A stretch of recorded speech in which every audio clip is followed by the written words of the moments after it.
My name is Jerry McLaughlin, president of Clean TV. It's my privilege today to introduce you to somebody by the name of Avi Lipkin, an expert, one of the foremost world experts on the Middle East. Now you might be thinking, I don't live in the Middle East. I live in Australia or New Zealand or maybe the United States. What's the Middle East got to do with me? I've got enough problems of my own. They're all crazy out there anyway. You ever see those guys in the news? Well, I used to kind of think that way as well. Until one day when I heard a man speak, Avi Lipkin. He showed me the connection between the Middle East and the United States and the Western world. There's a lot of things we don't really understand, and that's why he's brought to us today to simplify the very complex. Avi is a graduate of Hebrew University. At 19 years old, he left the United States to make his home in Israel. He's been a spokesman for the Israeli Defense Forces. He was in the artillery reserves there for about 16 years.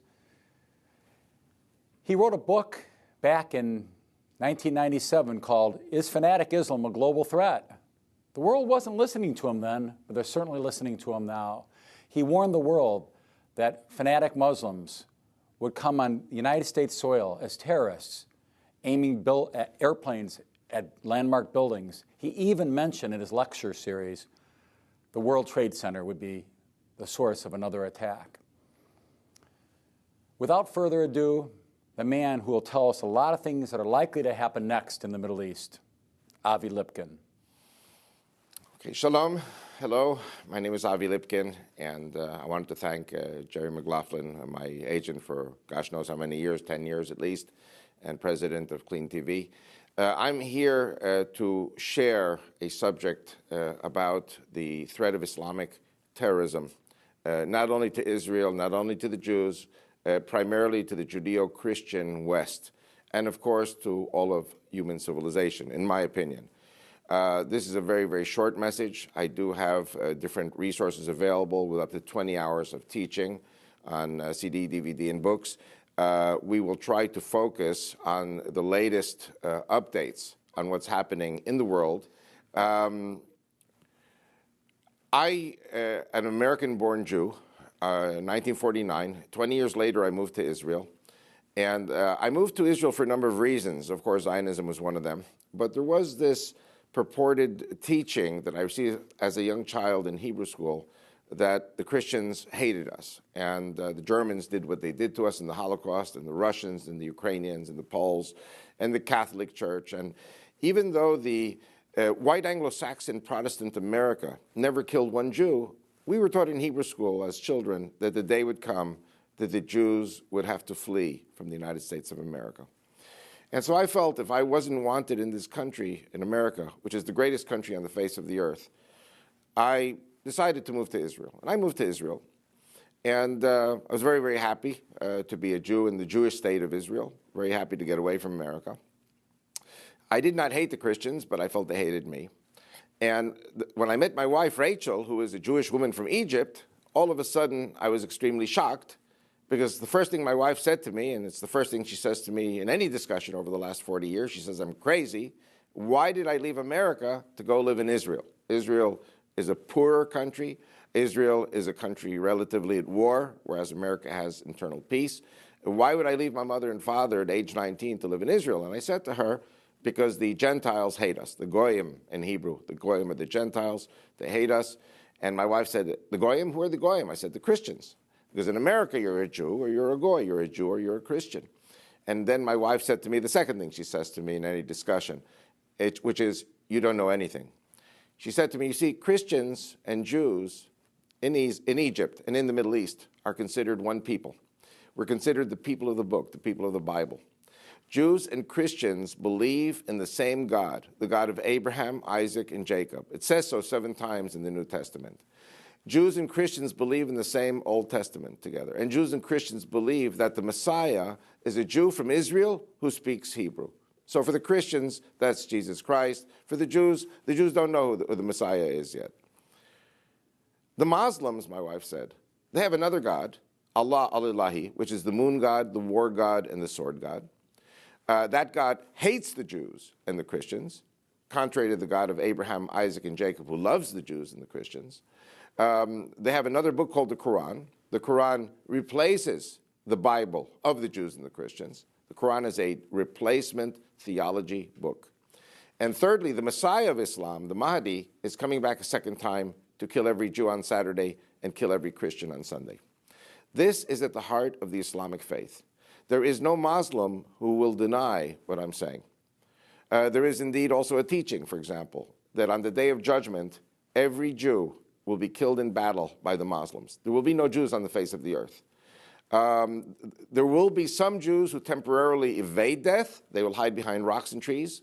And on that day, Allah will give mouths to the rocks and trees. And they will call out, "O Muslim pursuers, there is a Jew hiding behind me. Come and kill him," until every last Jew is dead. My wife, by the way, was a beautiful TV announcer for many years. And we had an experience once at a gas station in Jerusalem, in Israel, where we've been filling up our car with gas for 35 years, where it's an Israeli-owned station, but the gas station attendants are Palestinian Arabs from the town of Isawiya. And they said to my wife, "You know, Rachel, you know we love you. You're a TV announcer. You're a beautiful woman, and you're Egyptian. You're really Arab. But we have a problem with you. You're a Jew. And you know that Allah is going to give mouths to the rocks and trees. And the rocks and trees are going to call on us as Muslims to come and slaughter you. And we don't want to slaughter you. We love you, but we will slaughter you if you don't become a Muslim. So please become a Muslim." You know, many times people don't really grasp my message. And my answer to them is, well, you're not married to my wife.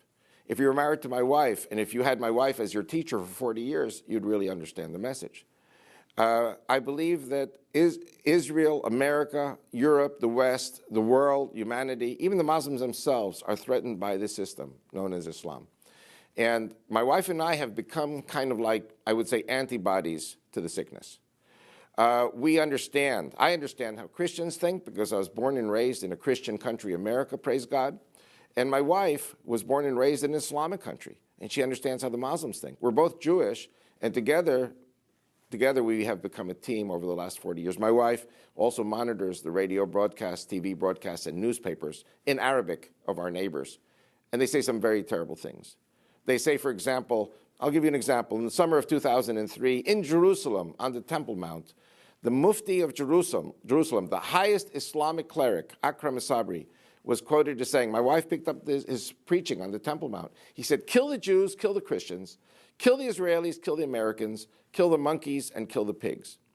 Now, most Americans don't know what the Quran says, but the Quran says some very bad things, and the Hadith, another form of teaching, says some very bad things. The Quran teaches in chapter 5, Surah 5, verse 60, it says, Allah cursed those who betrayed him and converted them into monkeys and pigs.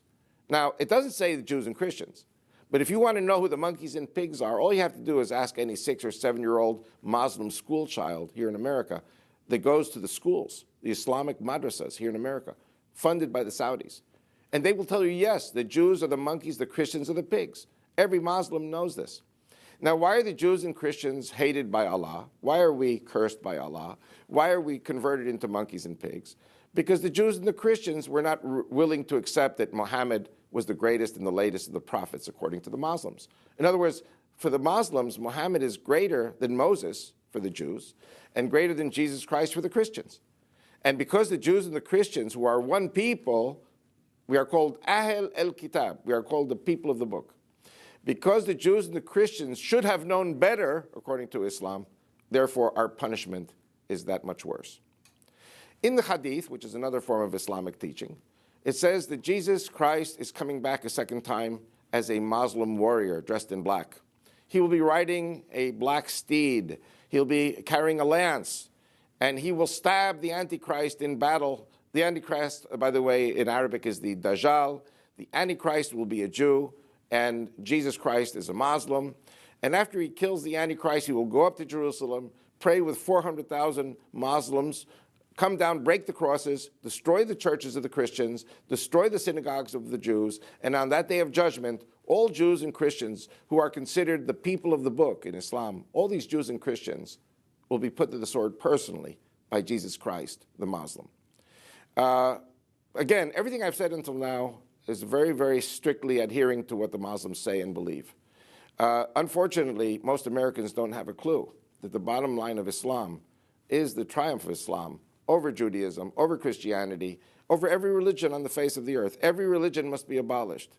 One of the things I do share, indeed, and I learn a lot of my own Old Testament from Christians. For example, Zechariah 2, verse 8 says that the Jews are the apple of God's eye, and that anybody who touches the Jews touches the apple of God's eye. In other words, you don't want to touch the apple of God's eye because God's punishment will be terrible. God loves the Jews. In Romans 9 to 11, it says that the former Gentiles have become part of Israel, the commonwealth of Israel. They're grafted into the Jews. If God hated the Jews or the Christians, would he have grafted us together?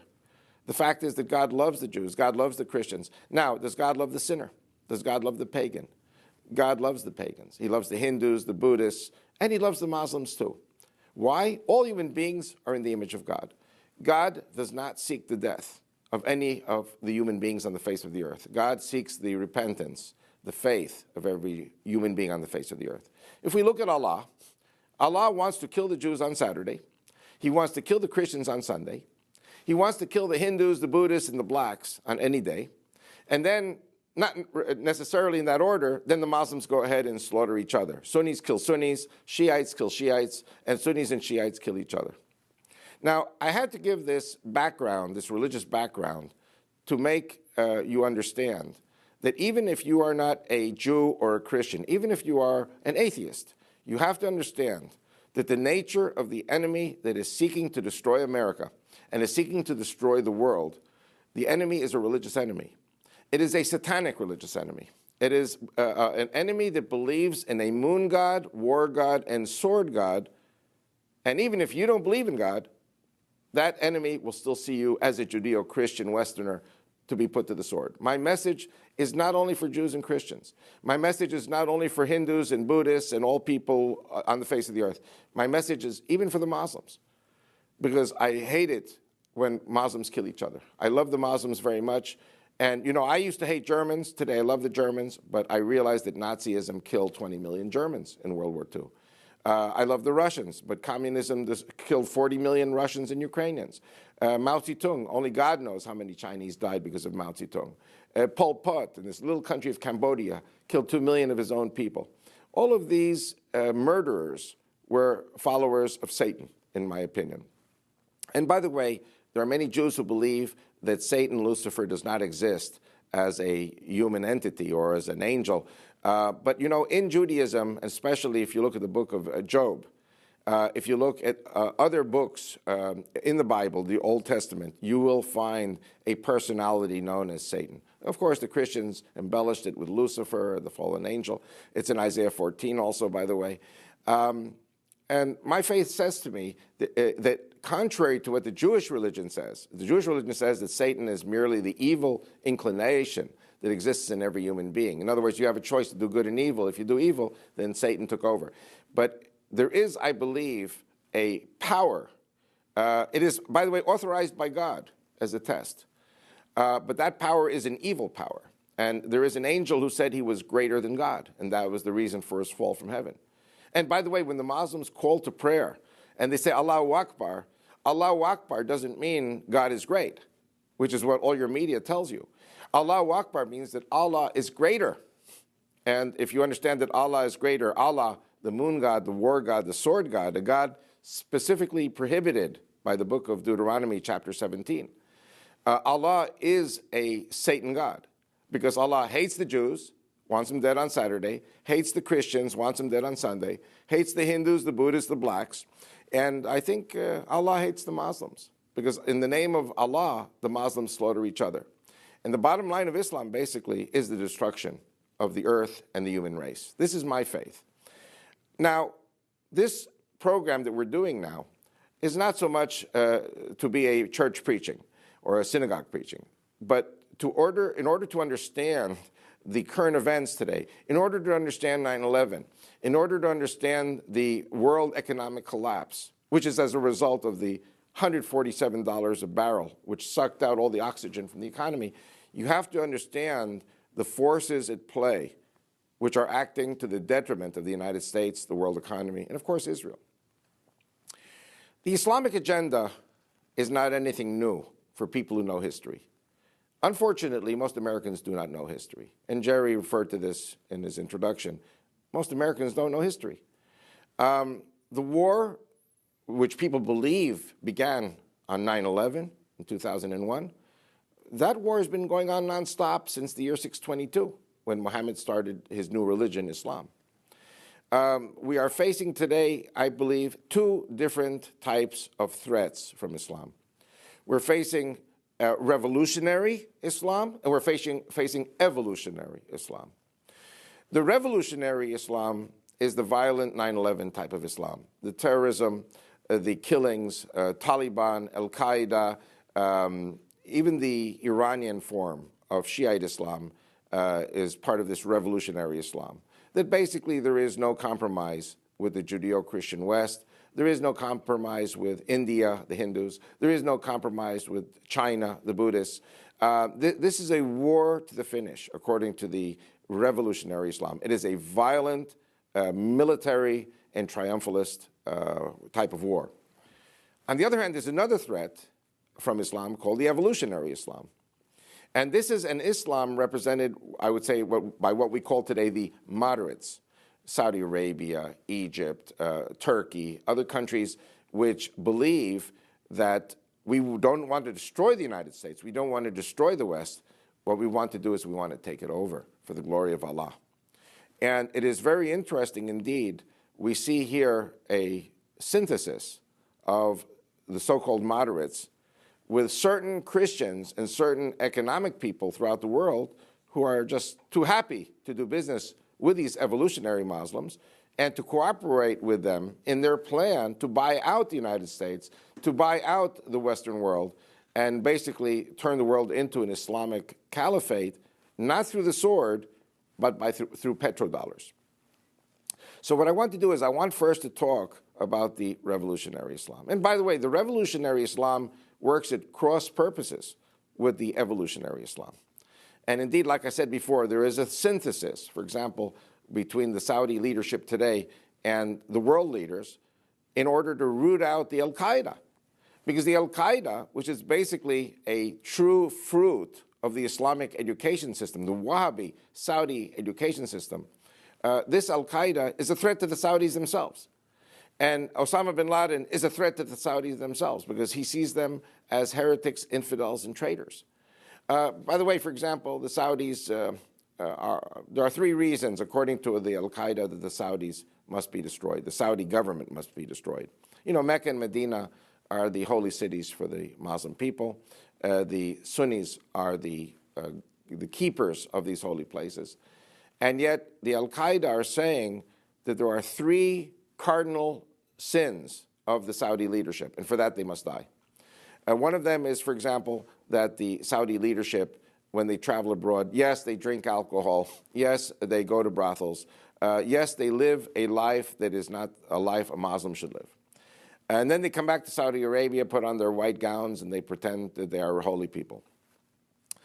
The second reason is that the Holy Land of Saudi Arabia employs over 2 million Hindus and Christians as servants in the Saudi kingdom. This is seen as the ultimate sacrilege, the defiling of the Holy Land of Saudi Arabia. And for that, the Saudi leaders also must pay. But the third reason, and now we're getting to the really heavy stuff, and that is, what made the West great?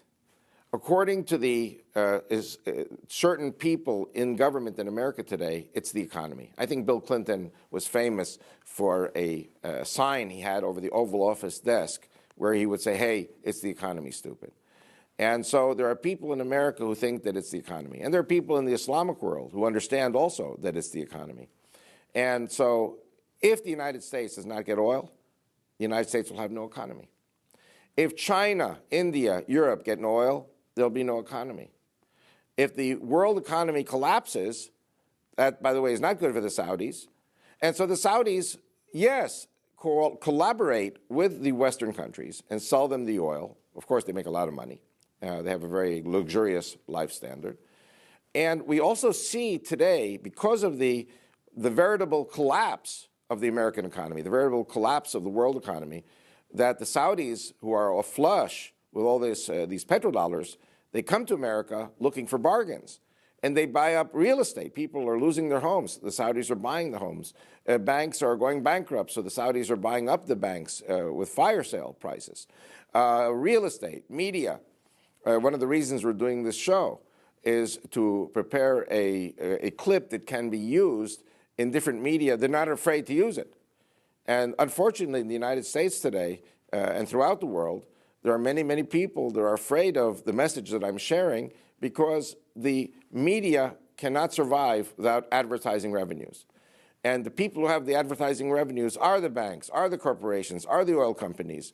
So if you are a news editor, you might not want to carry this kind of a message because you may be fired the next day by the Saudis or the Dubai or the Emirates. Anybody who comes in and buys stock in that news company will fire you. So even if they don't own stock, they could own stock, and then a person loses his job. People are very afraid in the American media to touch this subject altogether. But the banks are being taken over. Real estate is being taken over. Businesses are being taken over. Unfortunately, and I said this on Hannity radio, even politicians in Washington are being taken over.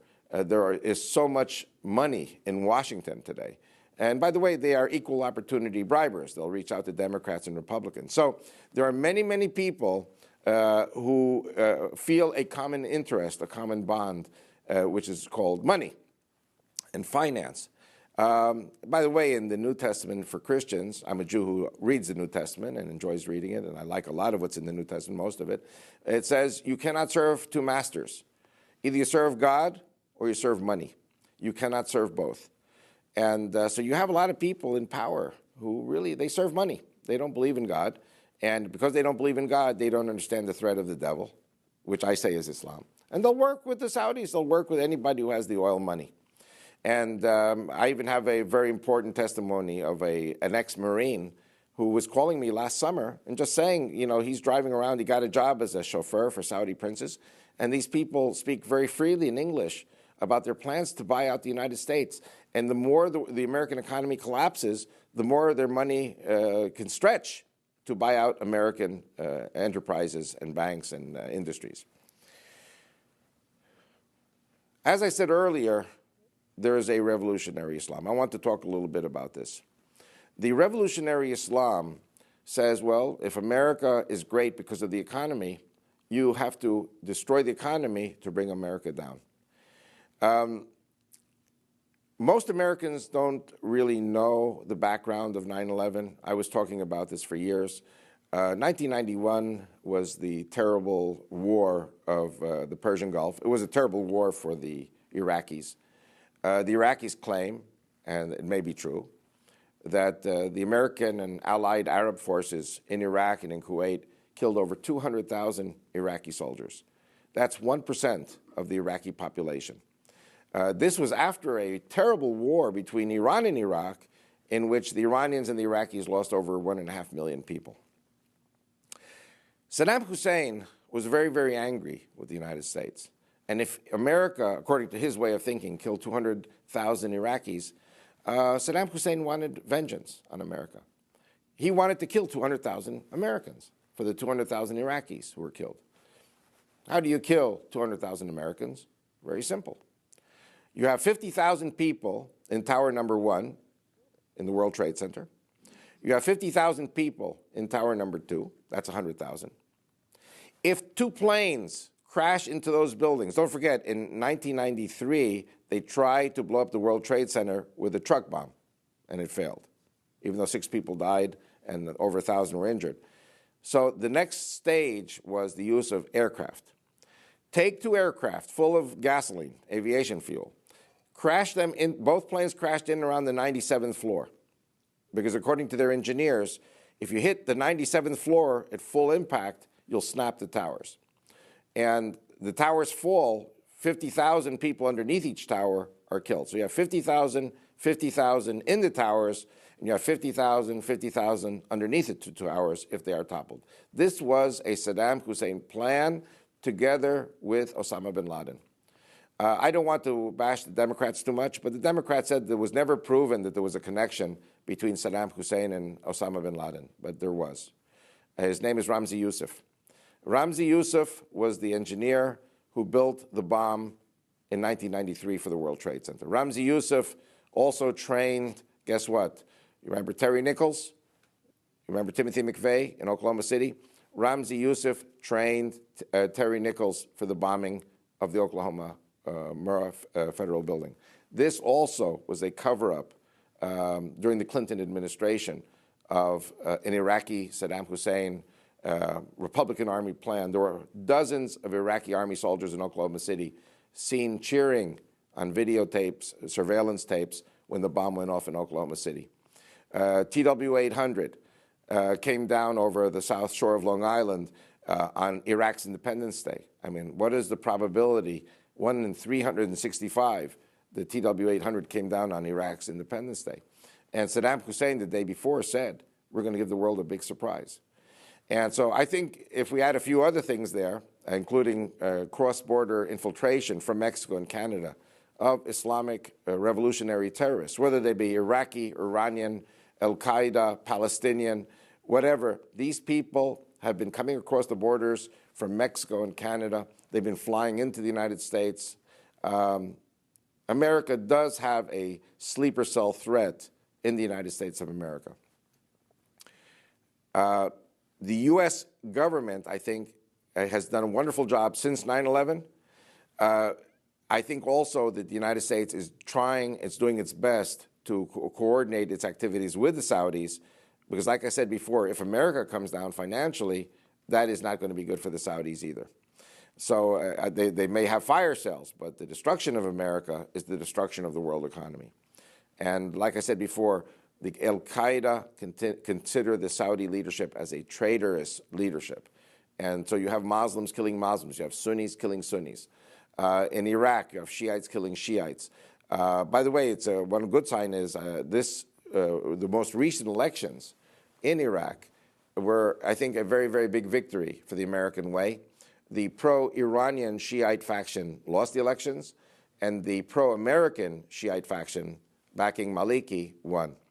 The Sunnis participated in the Iraqi elections. The Kurds are begging the U.S. to stay in Kurdistan, in Iraq. I think it is a given today that the oil is flowing in Iraq better than it ever did. The people of Iraq are enjoying a life standard better than they ever had before. This is, I think, a great tribute to President Bush and to the American soldiers and the American people for helping to realize the dream of democracy in Iraq. America's had democracy for almost 300 years. It's something very new in Iraq. They haven't developed a democratic tradition yet, but it is something, I think, that is in its infancy, its beginning, and you have to start somewhere. We must never forget that in 1945, Nazi Germany was not destroyed by the United States. Nazi Germany was rebuilt by the United States, but only after Nazism was banned. The German people are good people. I used to hate Germans. Today I love Germans. But I will fight Nazism to my last breath. Today Germany is democratic. It is the greatest country in Europe. And it is an ally of the U.S. and Israel. Japan. Remember the word kamikaze? Kamikaze is not an Islamic word. Kamikaze is a Japanese word. Who would have believed in 1945 that Japan one day would be a democratic country? That Japan, that little island or group of islands with virtually no natural resources, Japan would be the country with the second greatest GDP in the world after the United States. And so Japan is democratic. By the way, they're not Christians. They're Shinto. But they are democratic. They are allies of the U.S. And I think that the democratic way proved itself in Germany, proved itself in Japan. Today, Germany and Japan are counted amongst America's closest allies. And so democracy is the way. In a separate teaching, we will be discussing democracy in Israel, and I will be working to form a Judeo-Christian political party based on Judeo-Christian Western civilization and democracy. That's an entirely different subject. But what I wanted to say is America must stay the course. I believe that America is a God-chosen country. And it is only a country like America that can bring democracy to Iraq. It is only America that can bring democracy to Afghanistan. It is only America that can bring democracy to Iran. And I believe we will be seeing in a very, very short time, under President Obama, I believe we will be seeing the liberation of the people of Iran from this terrible Ayatollah regime. The people of Iran are thirsting and hungering for freedom, just like the Iraqis. And just like the Iraqis, they cannot attain their freedom without outside intervention. George W. Bush did a very important job in delivering Iraq from Saddam Hussein. George W. Bush did a very important job in liberating the people of Afghanistan from the Al-Qaeda and the Taliban. Unfortunately, today there is somewhat of a resurgence in Afghanistan coming from Pakistan. We will have to watch very closely what's happening in Pakistan also. But I think what we will be seeing very soon is an intervention, not only by the United States and Israel, or at least the United States, but an international coalition led by Obama. And I will give 3 reasons. And this is something probably that has never been heard before on American media. I'll give you the 3 reasons for the war with Iran. Again, you have to remember, Iran is a country today which is not an ally of the U.S. Iran was an ally of the United States until 1979, when Jimmy Carter decided to bring down the Shah of Iran for human rights violations. Unfortunately, thanks to the Jimmy Carter administration, the human rights violations of the Shah of Iran are nothing compared to what we see today under the Ayatollahs. Iran, yes, is a revolutionary Islamic country. It's not evolutionary. It is revolutionary, and it does not seek any kind of a modus vivendi with the United States of America. It seeks the destruction of the great Christian Satan, America. Israel is the little Jewish Satan. America is the great Christian Satan. And for 30 years, in the demonstrations in the streets of Tehran, and again, the vast majority of Iranians, I don't think, believe in this, but the government has its regular people out there demonstrating every time, and what they are chanting is death to America, death to Israel. This is not a leadership in Iran that is interested in benefiting its people or benefiting the world economy. Iran is one of the richest, in potential, one of the richest countries in the world. And yet the Iranian leadership expelled the Western oil companies that achieved this wealth for Iran. As a result, oil production has been dropping and dropping and dropping in Iran. This is not good for the people of Iran. This is not good for the benefit of the people. And with the little money they do make from their oil, they're investing it into rockets, into a nuclear project, and into international terrorism. Now, why did George W. Bush not lead an invasion of Iran? After all, if he did it in Iraq, if he did it in Afghanistan, why not Iran? Probably because he would have been impeached by the Democrats. But if Obama, President Obama, leads an invasion of Iran, he will come out smelling roses. He will be the hero of Israel for stopping the nuclear project. He will be the hero of the one world economy because the world must rebuild the oil infrastructure of Iran, not only for the good of the Iranians, for the good of the world economy. The world economy today is teetering on the brink of absolute collapse. And you cannot have a recovery of the world economy until you have confidence. You cannot have confidence when the OPEC countries say, okay, today the price is $30, $40 a barrel. We have to have it at least at 70. I would say probably $50 a barrel is the maximum price the world should pay. And I believe the world will have to establish order in the oil prices and make it very clear that any price over $50 will prevent the recovery of the world economy. It took 5 years for the West, for America, to rebuild the oil infrastructure of post-Saddam Hussein Iraq. And it will take 5 years to rebuild the Iranian oil economy. But the fact is, when Iraq and Iran are both up and running, and the oil prices are stable, and the oil supplies are promised and are insured, then you can begin to see the rebirth of the world economy. And so reason number one for the war with Iran, and it's not the real reason, it's the last of the reasons, is Israel and the nuclear threat. Iran will reach the point of no return within 6 months. So I believe we will be seeing the confrontation with Iran within 6 months. President Obama promised dialogue with the Iranian leadership. I think the dialogue will last about a month or two. Then President Obama said, if the dialogue doesn't work, we'll go to sanctions. And I believe that'll last about 2 months. Give 6 months, we will see a military option, which President Obama never said he would not use. And the third reason for this war with Iran, we've spoken about the nuclear project, we've spoken about the world economy and oil, and the third reason is something most Americans don't have a clue about, and that's about the Shiite-Sunni struggle. You know, there is a joke I always tell in the churches, and I tell this in Catholic churches, and I tell this in Protestant churches, and I get a lot of mileage with it.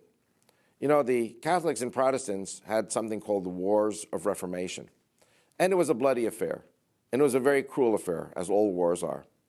But after 300 years, I think today in modern world, we see the Catholics and Protestants kind of getting along. I go to many churches, and I find Catholics attending Protestant churches, and I see Protestants going to Catholic churches. And, you know, I'm a Jew. And because I'm a Jew, I love Catholics and I love Protestants. I love Russian Orthodox, Greek Orthodox. I'm forming a political party that will have Russian, Ukrainian, Ethiopian immigrants who are Christian in my party. I'll have Arabic-speaking Christians. I'll have Lebanese Arab Christians in my party. And, of course, I'll have different types of Jews in my party. So, you know, one of the good things about my work in the churches is I have been denuded of any animosity or hatred I might have had towards Christians. Today, I love all Christians. I love all Jews. By the way, I love all Muslims. I love every human being on the earth. If you don't love every human being on the earth, you don't love God. The joke that I tell in the churches is about Father O'Malley. Father O'Malley is bashing the Protestants in his pulpit, in Catholic pulpit in Belfast in Northern Ireland, and he gets a call from the Archbishop. And the Archbishop says with his heavy Irish brogue, he says, Father O'Malley, I have received reports you're bashing the Protestants. We are now working for peace in Northern Ireland. From now on, you preach the gospel at the High Mass. Is that clear? So Father O'Malley gets up at the High Mass in the Catholic Church, and he says with his Irish accent, and Jesus was having the Last Supper, and he said, one of you will betray me. So Matthew gets up, is it I, your brother? No. Mark, is it I, your brother? No. One by one, all the disciples, and the last one, of course, is Judas. And Judas gets up with his British accent, and he says, I say, old chap, is it I? And so my point is that if we can laugh about a war in the past between Catholics and Protestants, and yet today we do not see Catholics and Protestants shedding each other's blood. We see today forgiveness. We see love. We see forgiveness in Christianity. We see love. We see forgiveness in Judaism. We do not see love and we do not see forgiveness in Islam. The Shiites and the Sunnis have been slaughtering each other for 1,300 years over a simple question. Who should a Muslim follow? Should he follow the 3 lieutenants of Muhammad, or should he follow the family of Muhammad? Is it a dynasty, or is it the lieutenants who fought alongside Muhammad from the very beginning? That's all it is. The Shiites follow the family of Muhammad, and these people were massacred and beheaded by the lieutenants of Muhammad, who are the founders of the Sunni Islam. That's all it is. Who do you follow? And today, the Iranians are saying, we will slaughter the leadership of Saudi Arabia because they're Sunnis. We will establish a Shiite order because the family of Muhammad is more important than the lieutenants of Muhammad. And we will establish a Shiite control over all of Islam. Today, the Shiites are about 15% of Islam, and the Sunnis are about 85% of Islam.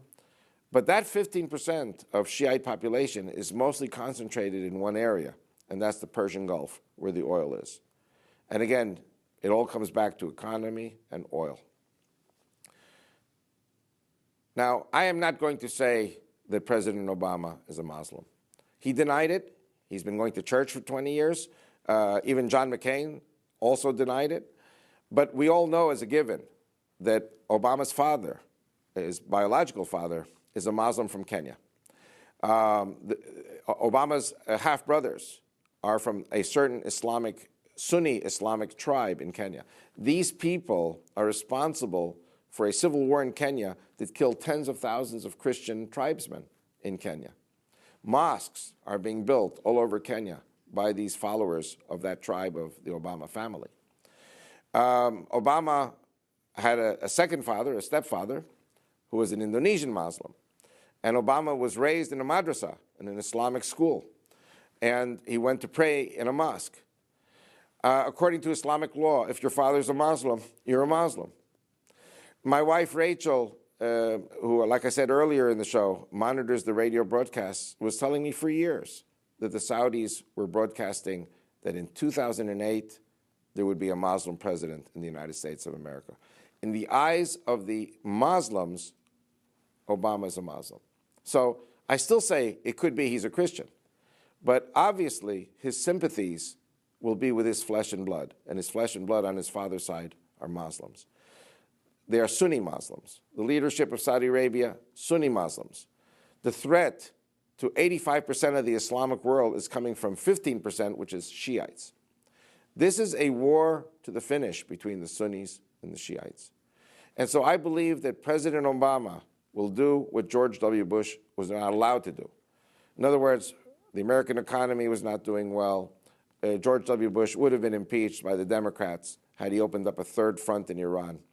But if Obama does it, Obama will be considered one of the greatest heroes and saviors in world history. He will be praised by Israel for liberating Israel from the nuclear threat. He will be praised by the one world government economic people for bringing stability to the world economy and reviving the American economy, because you cannot revive the American economy until the Ayatollah regime in Iran is out. And thirdly, he will be the savior of the Sunni Muslims for putting an end to the Ayatollah regime in Iran. So I believe we will be seeing within 6 months, probably sometimes into the summer or the end of the summer, as I said before, as the Iranian nuclear project reaches its point of no return, I believe we will see an international coalition led by Obama, probably under the auspices of the United Nations, and we will see a very, very quick war and the overthrow of the Ayatollah regime in Iran. The question, of course, remains, what could the revolutionary fanatic Muslims do in the United States as terrorist sleeper cells if America intervenes in Iran? How much of a terror network does Iran have in the United States? And I believe the answer to that is, if the world coalition works fast enough and decidedly enough, the terrorists here on American soil will probably not want to start a terror war in America because they've already lost before they started. A lot depends on a strong Christian will to defend America from Islamic terrorism. We also have to watch the Al-Qaeda. It could be that the Al-Qaeda will also stand back, perhaps, when they see that the Shiites, who are their enemies also, have been defeated by the Sunnis, by the Christians and by the Israelis. I was very, very much fearful for many years of Islamic terrorism on American soil. Today, I believe that through the efforts of the U.S. military in Iraq, through the efforts of the U.S. military in Afghanistan with the United Nations, and I believe together with a world coalition removing the Ayatollah regime in Iran, I think actually that the threat of terrorism will decrease in America. But what we will be seeing, indeed, is the continued threat of the evolutionary takeover, of the buyout of the banks and corporations as Saudi Arabia and the oil-rich countries continue to play an ever-increasing role in the economics of the United States of America. And I do expect that President Obama, after the brilliant victory that will take place in Iran, will then bear down hard on Israel. By then, Prime Minister, I believe, Prime Minister Benjamin Netanyahu will have formed his coalition, and it will be very important for the Christians of America to decide, does America go against Israel? Does America force Israel to withdraw to the borders of June the 4th, 1967, which would lead to its inevitable demise because the borders are not defensible, the 67 borders. So we will have to watch very carefully the brilliant victory over Iran and the subsequent pressures on Israel that will come after the war in Iran. I'm going to do a separate clip about Turkey. We haven't spoken about Turkey. Turkey is part of the evolutionary threat to the West. Turkey is an empire. Turkey is not only Anatolia. Turkey is a country that considers itself the leader of all the Turkic peoples on the face of the earth. You have 6 republics, the Stans, that broke away from the former Soviet Union. You're talking about a population of 270 million Turkic people in the Middle East, in a former Soviet Union, and you have tens of millions of Turks today living in Western Europe. Turkey is going the way of Saudi Arabia. It is going the way of the fanatic Hamas in Gaza. It is going in a way contrary to what Kemal Ataturk had planned for Turkey almost 100 years ago, which was a secular Turkish state. And we will be doing a separate program about that, about Turkey and what I call the Gog and Magog War, or Turkey and the Armageddon War. It's a separate subject, but Turkey is today a fanatic Sunni country. Saudi Arabia is a fanatic Sunni country. Egypt, I'm afraid, after the next elections, the Muslim Brotherhood, which is a fanatic Muslim organization similar to the Hamas, may indeed win the elections in Egypt. I believe Syria may be facing an Islamic Brotherhood revolution, which will destroy the Shiites there and the Christians. We have to watch Syria very carefully. And like I said before, Saudi Arabia is behind the growth of these fanatic Sunni Islamic regimes in the Middle East. Saudi Arabia is behind the plans to change the educational system in the United States and to bring a much more user-friendly to Islam teaching program. And of course, the Bible of the Jew and the Christian must be deleted and replaced by the Quran. This is the plan of Islam. And this is a very, very long-term goal of the evolutionary Muslims. And this is something also we have to watch. We have to watch also the growth of Islamic groups in Europe. I am now working in countries like Poland, Slovakia, Ukraine. I'm working in Switzerland. I'm working in England. I'm working in Holland and Belgium to increase the strength of the conservative and Christian political parties that are going to oppose the Islamization of the European continent. And hopefully, I don't want to say hopefully, I would say God forbid that the Islamic agenda should win, because this would be a catastrophe for Israel. This would be a catastrophe for the Christian West altogether. And so it's very, very important to create a Christian revival in all Christian denominations to defend the U.S., Canada, Latin America, Europe, Africa, in order to strengthen Israel's chances of survival also. And again, I have to go back to the very beginning of my message. The Messiah is coming to Jerusalem. According to Islam, Jerusalem is never mentioned even once in the Quran. Jerusalem is not holy for Islam. The only reason Islam wants it is to spoil it for the Jews and the Christians. The Jews and the Christians do see Mount Moriah as the holiest place on earth, where Isaac was supposed to be sacrificed. Islam sees Mecca, the Kaaba, that black stone, as the site where Abraham was supposed to sacrifice Ishmael. It's a completely different ballgame. It is in a different sphere than the Judeo-Christian ethic. Their plan is the destruction of Jerusalem, to prove that Mecca is the true country, the true city. Their plan is to destroy the Jewish state, to destroy Judaism and Christianity, to show that Allah is a God greater than the God of the Jews and the Christians, the God of Abraham, Isaac, and Jacob.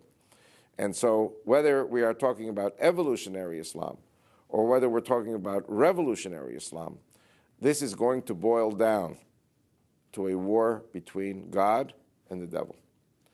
And economics will be involved, military force will be involved, educational systems, churches, synagogues, mosques are going to be involved in this.